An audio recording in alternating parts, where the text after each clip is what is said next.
எல்லாருக்கும் வணக்கங்க. பன்னீர் பட்டர் மசாலா மெத்தடில் இப்போ வெஜிடபிள்ஸ் போட்டு பண்ண போகிறோம். கேரட் பீன்ஸ் போட்டு கிரேவி மாதிரி பண்ண போகிறோம். இதுக்கு உங்களுக்கு எவ்வளோ கிரேவி தேவையோ அந்தளவுக்கு நீங்கள் வெங்காயம் எடுத்துக்கோங்க. இது 1/4 கிலோ அளவுக்கு வெங்காயம் எடுத்துக்கிட்டோம். அதை விட ஒரு 2 கம்மி பண்ணி தக்காளி எடுத்துக்கிட்டோம். 2த்தையும் எண்ணெய் ஊற்றி வதக்கிட்டோம். நெய் ஊற்றி வதக்கிக்கிட்டோம். வதக்கிட்டு அதுலேயும் இஞ்சி பூண்டு பேஸ்ட்டு போட்டுட்டு அப்படியே வதக்கிட்டு அதை அப்படியே ஆற வச்சுட்டோம். அதுக்கப்புறம் தேவையான அளவு கேரட் பீன்ஸ் எடுத்துக்கிட்டோம். ரொம்ப அதிகமாக குருமா மாதிரிலாம் போடக்கூடாது, கொஞ்சமாக தான் போடணும். இது ஃபுல்லாகவே பன்னீர் மெத்தடு தான். நாங்கள் செய்கிற மாதிரி இது செஞ்சோம்.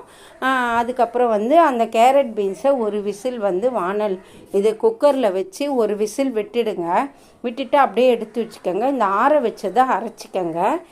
1 ஸ்பூன் நெய் போட்டுக்கோங்க. வெண்ணெய் கூட போடலாம், வெண்ணெய் இல்லை, அதனால் நாங்கள் நெய் போட்டுக்கிட்டோம். நெய் போட்டு அந்த அரைச்சதை ஊற்றிடுங்க. முந்திரி 4 சேர்த்து வதக்கி அரைங்க. நான் சொல்ல மறந்துட்டேன். அது இந்த அளவுக்கு முந்திரி சேர்த்துக்கோங்க. சேர்த்து வதக்கி அரைச்சிருங்க. அரைச்சி அதை நல்லா வதக்கி வெந்த கேரட் பீன்ஸை போட்டுருங்க. 1 கிளாஸ் பால் ஊற்றுங்க. 1 ஸ்பூன் நெய் ஊற்றுங்க.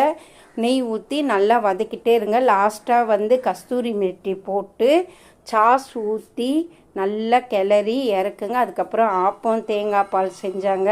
இது சப்பாத்திக்கு ரொம்பவே சூப்பராக இருக்கும்.